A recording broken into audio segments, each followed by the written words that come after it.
Class 8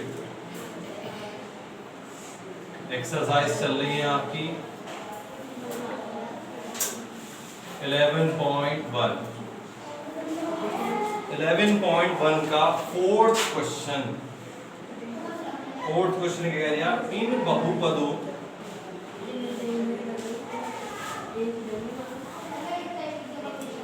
की घात बताओ।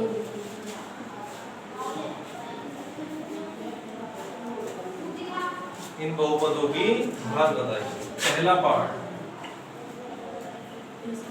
माइनस के 9x की घात दी, बहुपद की घात कितनी हो गई? बहुपद का मतलब x की अधिकतम घात कितनी है? 3। तो आंसर कितना हो गया? 3। अब आ जाओ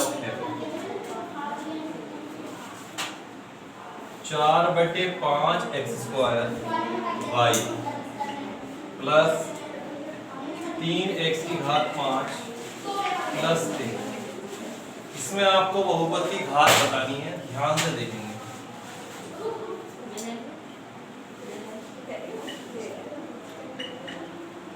देखो इधर, यहाँ पे x y भी है, एक और x भी है और 13 है, यानी कांस्टेंट राशि। कांस्टेंट राशि भी है, x y भी है, यहाँ पे x की घात भी है या 13 भी है। तो हमें बहुपद की घात कौन सी बतानी है, ये बात सोचने की है। क्योंकि बताने को तो हम x के अलावा y की बता सकते हैं इसमें बहुपद की घात, लेकिन मैंने आपको बताया है कि अधिकतम घात वाली जो पद होता है वो इसकी बहुपद की घात कहलाती है। तो इसमें y की अधिकतम घात कितनी है? 1 और x की अधिकतम घात कितनी है? 5। x की जो अधिकतम घात है वो 5 है, तो इसका आंसर कितना होगा? 5। ठीक है। नेक्स्ट क्या कह रहा है? अगला क्वेश्चन, अगले क्वेश्चन में क्या कह रहा है? गे वाला दिया है माइनस के 7x की घात 2 प्लस x की घात 4 माइनस x की घात 3। इसमें x की अधिकतम घात बतानी है क्या है? इसमें x की अधिकतम घात कितनी है? यहाँ 2 है, 4 है, 3 है, तो अधिकतम घात कितनी है इसमें? 4। तो इसका आंसर हो गया 4। पांचवा क्वेश्चन, इसमें क्या है? समान अथवा असमान पदों के रूप में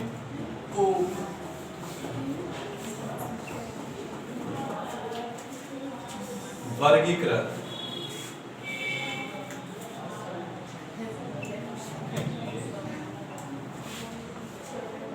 पहला है के 5xy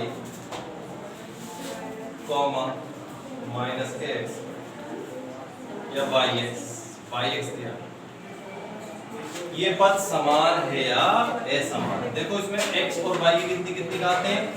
1 घात है, 1 y की 1 x की, तो कैसा पद होगा? समान। कैसा पद हो गया? समान। ख पार्ट, इधर ख पार्ट में क्या दिया है? x² y माइनस के 2xy²।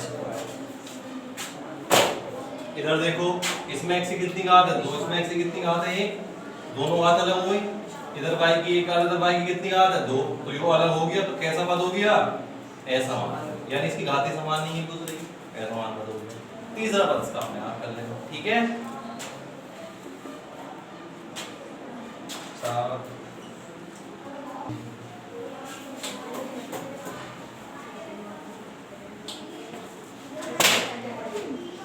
अवरोही क्रम में कीजिए, घातों के अवरोही क्रम में व्यवस्थित कीजिए। नेक्स्ट क्वेश्चन है आपका छठा, घातों को अवरोही क्रम में व्यवस्थित कीजिए। सबसे पहली बात, अवरोही क्रम क्या होता है? कक्षा 8 वाले बच्चे ध्यान से सुनेंगे। अवरोही क्रम क्या होता है? अवरोही क्रम होता है घटता हुआ क्रम, यानी पहले बड़ा पद आएगा, फिर उससे छोटा, फिर उससे छोटा, फिर उससे छोटा, फिर सबसे। जैसे परिवार में कोई बड़ा आदमी मुखिया होता है, जैसे फैमिली होती है किसी की, तो पहले पापा जी आएंगे, फिर मम्मी जी उससे छोटी, फिर उससे छोटी उनका एक बच्चा और, फिर उनसे छोटी उनका एक बच्चा और, इस तरीके से सबसे लास्ट वाले पे पहुंच जाते हैं। कौन सा क्रम होता है? अवरोही क्रम। और अगर हम आरोही क्रम में चले तो आरोही क्रम होता है बढ़ता हुआ क्रम, पहले सबसे छोटा बच्चा, फिर उससे बड़ा, फिर उससे बड़ा, फिर उसकी मम्मी, फिर उसके पापा। ठीक है, इस तरीके से वो क्रम कौन सा हो गया? आरोही क्रम होता है। ठीक है, अब देखेंगे आगे। ये मैंने एग्जाम्पल के तौर पर समझा दिया, एग्जाम्पल और भी बहुत है समझाने के लिए, लेकिन ये फैमिली के हिसाब से समझा दे, जल्दी समझ आता है। ठीक है, पहला क्वेश्चन क्या दिया है इसने? के पार्ट दिया है 2x² माइनस 3x की घात 4 x माइनस 7x की घात 3 प्लस कितना है 4। जब तक हमें तो घबराने की जरूरत नहीं है। ठीक है, अवरोही क्रम। तो सबसे पहले आप ये देखेंगे इसमें सबसे बड़ी घात किसकी है? 4 है ना। तो सबसे पहला क्रम कौन सा होगा अवरोही क्रम में? ये आ जाएगा माइनस के 3x की घात 4, उससे छोटा माइनस के 7x की घात 3, उससे छोटा 2x की घात 2, उससे छोटा x की घात 1, उससे छोटा 4। ठीक है, यानी कहने का मतलब ये है, अब इसको देखेंगे क्या ये वो अवरोही क्रम है या नहीं है। पहले x की सबसे बड़ी घात, फिर उससे छोटी, फिर उससे छोटी, फिर उससे छोटी, फिर जिसके साथ कुछ है नहीं हुआ। ठीक है, नहीं तो कैसा क्रम हो गया? अवरोही क्रम हो गया। कैसा क्रम हो गया? अवरोही क्रम। अब इसका सेकंड वाला पार्ट है, आप स्वयं करेंगे घर से, उसे मैं नहीं करा रहा। ठीक है,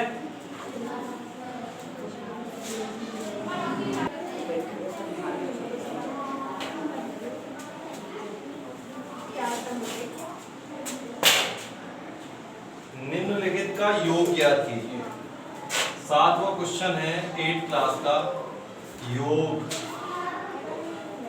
ज्ञात कीजिए। योग क्या होगा? क्या part 6z minus 7y minus 2x, 7y minus 4z minus 5x, next है 3z minus 7y plus 4x। ठीक है, इसका योग भी याद करना है। योग का मतलब क्या होता है? जोड़ना। क्या होता है योग का मतलब? जोड़ना। ठीक है, करते हैं इसको। देखो इधर 6z minus 7y minus 2x plus 7y minus के 4z माइनस के 5x प्लस 3z माइनस के 7y प्लस के 4x। ठीक है, सबको जोड़ना है। 6z माइनस के 7y माइनस के 2x, 7y माइनस के 4z माइनस के 5x, 3z माइनस के 7y प्लस के 4x। अब एक बात याद रखना, 8th क्लास के बच्चे एक बात कान खोल के सुन लेंगे कि इस तरीके का कोई भी सवाल आपके पास आएगा तो याद रखना वो z वाले के साथ ही जुड़ेगा और z वाले के साथ ही घटेगा। ठीक है, इधर देखेंगे ध्यान से, ये प्लस के 6z, ये माइनस के 6z है, तो 6 में से 4 घटा तो कितने बचे? 2z माइनस के, ये प्लस की संख्या बढ़ी तो प्लस के 2z बचेंगे, प्लस के 2z तो ये बचे, प्लस के 3z ही हैं, तो 2 और 3 कितने हो गए? 5z। अब y वाले पे आ जाओ, y देखो ये माइनस का ये प्लस का कैंसिल, क्या बचा? माइनस के 7y। ठीक है, माइनस के 2x ये हैं, माइनस के 5x ये हैं, तो माइनस माइनस जुड़ जाता है, कितना हो गया? -5 और -2 -7, -7 में से प्लस के 4 निकाल दो तो कितना बचेगा? माइनस के 3x बचेगा, जो क्या आ गया इसका आंसर। यानी मैंने एक बात बताई है, कॉमनली मेनली बात याद रखना कि कोई भी पद हो z वाला तो z वाले में ही जुड़ेगा और z वाले में ही घटेगा, इस बात को ध्यान में रखना। y वाला है तो y वाले में ही जुड़ेगा और y वाले में ही घटेगा। वो चिन्हों पे डिपेंड करता है कि वो घटेगा या जुड़ेगा, ये बात याद रखना। उसके बाद x वाला तो x वाले में ही जुड़ेगा या x वाले में ही घटेगा, वो क्वेश्चन पर डिपेंड करता है, चिन्हों पर डिपेंड करता है। जैसे यू माइनस के 2x है और यू माइनस के 5x, तो माइनस माइनस जुड़ता है, तो माइनस के 5 ये माइनस के 2 ये माइनस के 7 हो गए, प्लस के 4 घटा दिया, कितना बचा माइनस के 3।